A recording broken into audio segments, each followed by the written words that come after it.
Dante's Boxing Nation, what's going on, guys? So when I was watching David Morrell versus Hot Rod Kalajic on the Crawford versus Madrimov undercard, as I'm enjoying this fight, I got really distracted with something that Todd Grisham said that was extremely offensive. He basically pissed on Pernell Whitaker's grave by implying that his style of boxing would not be appreciated today. Right, Sergio. David Morrell said Mike Tyson is one of his favorite fighters. Ronnie Shields compared him to Sweet Pea Whitaker. I don't say that fighter.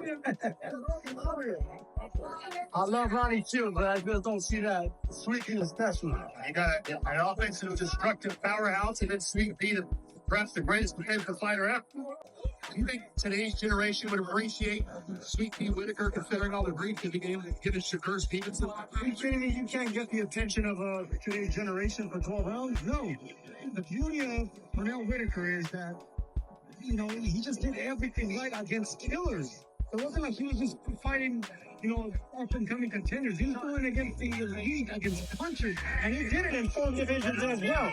Let me just start by saying this. This is the reason why we as boxing fans, we need an option to be able to watch these fights without commentary. That doesn't just mean putting the fight on mute. That means we can listen to the fight, we can still hear the sound effects of the punches, we can still hear what the trainers are telling their fighters, and we can hear the crowd reactions. But at the same time, we still need someone to expose the propaganda, the misinformation, the disinformation that they push when they're calling these fights. With that being said, let me go ahead and unpack everything that Todd Grisham said. First things first, Shakur Stevenson is no Pernell Whitaker. That's no disrespect to Shakur Stevenson, but Pernell Whitaker, he was a complete fighter. He was top 5, one of the greatest fighters of all time. He could fight on the inside. He could fight on the outside. He could stand right in front of you. He could walk you down and do it all without getting touched. And before I continue talking about Pernell Whitaker, let's go back to Shakur Stevenson for a second. Shakur Stevenson is one of the biggest draws in the sport of boxing today. And what doesn't make sense is, how is Todd Grisham, as a DAZN commentator, how is he suggesting that Shakur Stevenson is unappreciated and people really don't want to watch him when DAZN just signed him to a deal? Why would he do that? You're supposed to be promoting the DAZN fighters. This proves when you hear fans say, oh, you know, well, some of these old media members, you know, they hate on a certain black fighter because he's not signed to their network. This completely debunks that notion. Because if Shakur Stevenson was unwanted and no one wanted to watch him fight, why would your network sign him? Do you guys know how many fighters dream to be signed by Matchroom, by Golden Boy, by PBC, by Top Rank? The truth is, only a small percentage of professional fighters are good enough to be signed by these promotional companies and networks. So when you hear Todd Grisham say something like that on air, he's purposely trying to mislead the public, because Shakur Stevenson is one of the biggest draws in the sport of boxing. It's just so ironic that Todd Grisham would sit here and talk about or imply that Shakur Stevenson is so unappreciated and he's boring, no one really wants to watch him fight, yet he sells 2 to 3 times more tickets than Teofimo Lopez does, and the majority of fighters in the sport of boxing today. Let me just read a piece of this article from BoxingScene.com talking about Shakur Stevenson's crowd size. The size of the crowd announced at 10,107, and the atmosphere it produced September 23rd showed Stevenson that he had arrived as the type of attraction that his detractors doubted he could become. That turnout demonstrated just how far Stevenson had come since the first time the 2016 Olympic silver medalist boxed in a main event at Prudential Center, where a crowd less than half that size assembled for his 3rd round knockout of unknown late replacement Alberto Guevara in July 2019. The crowd for the Stevenson Conchicao card was the 2nd largest for boxing since Prudential Center, the home arena of the NHL's New Jersey Devils, held its inaugural boxing show in December 2008. Only the Tomas Adamek Michael Grant card, which drew an announced audience of 10,972 in August 2010, has drawn more fans for a boxing event at Prudential Center. Now understand this, guys. Top Rank, they just put a card together. It was an all-Mexican card where all Mexicans were headlining the card, and it was a great card, by the way, very entertaining card. And the card pulled in some good numbers, but those numbers compared to Shakur Stevenson's numbers was Shakur's lowest numbers. Navarrete versus Valdez 2, it pulled in around 8,400 ticket sales, when Shakur Stevenson's highest numbers is over 10,000. What about William Zepeda's numbers? Another fighter who fights on DAZN. No one ever talks about William Zepeda's numbers because he does not do numbers. In fact, these race fans are only obsessed with black fighters' numbers. Remember, before Devin Haney fought Ryan Garcia, that's all fans were talking about. How many tickets can Devin sell? Is he a star or not? He's not a star. Oh, they said it was a sellout. It wasn't 15,000 tickets that he sold. It was only 14,000.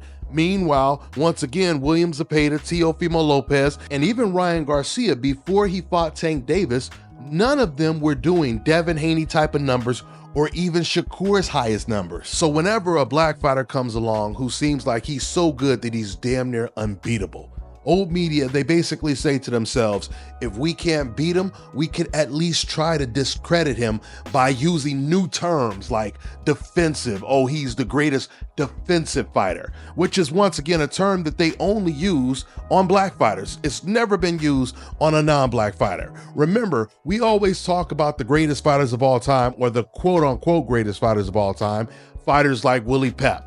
And what do people always brag about? How one time he won a round without throwing a single punch. So why hasn't he ever been called a defensive fighter? We know what time it is. Those words, defensive fighter, are code words for what they really want to call these black fighters. They want to say they don't have the heart, they're afraid, they have a permanent yellow streak, something that they have been saying about black boxers since the inception. Once again, man, it's crazy. Todd Grisham is dissing DAZN fighters that he's supposed to be actually promoting. So when Shakur Stevenson is headlining a card, you're going to sit here and basically tell people not to purchase the fight, not to watch the fight because you personally don't like him? Because that's really what he means when he says, do you think he would be appreciated today if he was fighting in this era? He's talking about him and the race fans that he associates with. He's not talking about real boxing fans. And speaking about who he associates with, Sergio Mora, man, he's something else. Because Sergio himself, someone who was a pure boxer and was loved by the fans, especially when he came from the Contender, he was completely praised on ESPN by the commentators and everyone.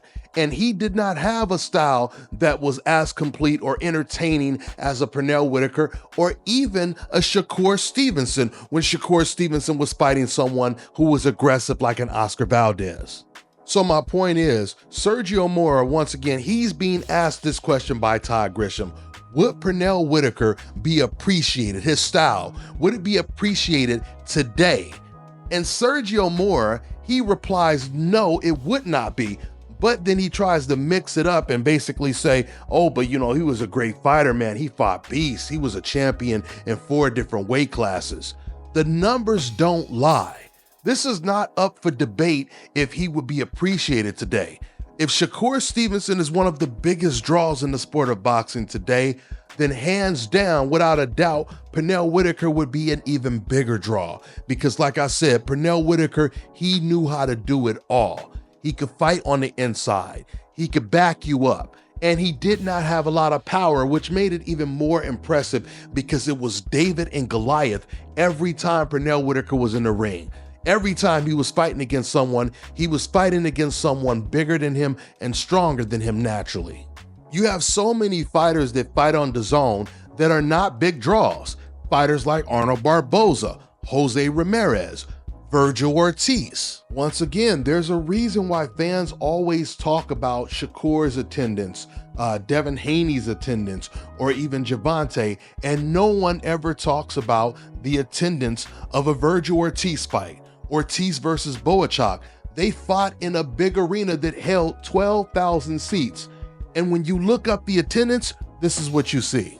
There's not too much information for the attendance on that fight between Virgil Ortiz and Sergey Boachak. That's because despite it was a great fight, the numbers did poorly compared to a Shakur Stevenson fight. But you never hear me or any other fans saying that no one wants to watch Vergil Ortiz. At the end of the day, you have many styles in the sport of boxing, and that's what makes the sport so great. That's all I got for now, guys. I'm on to the next one.